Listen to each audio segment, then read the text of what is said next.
से बोला शंकर भगवान की।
नहीं जाए लुटा में से गंगा जी के पनिया,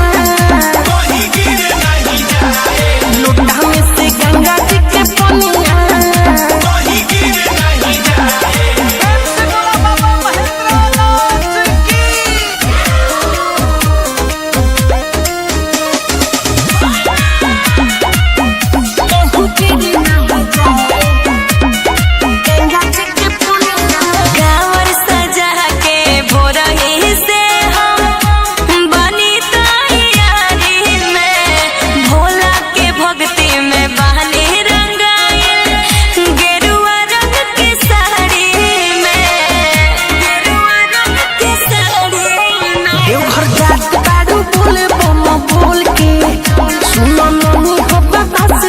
खोल के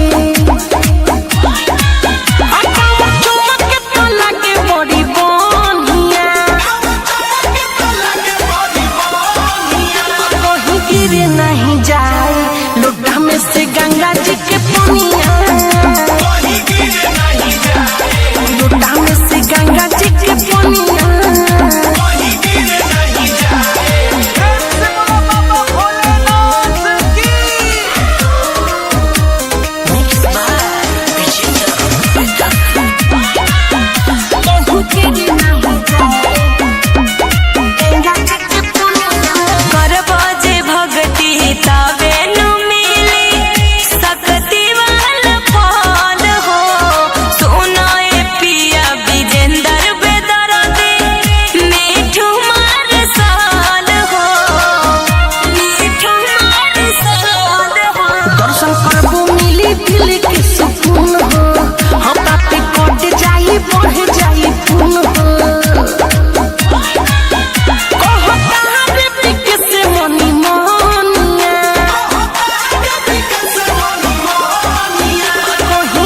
नहीं जाए लुटा में से गंगा जी के पनिया।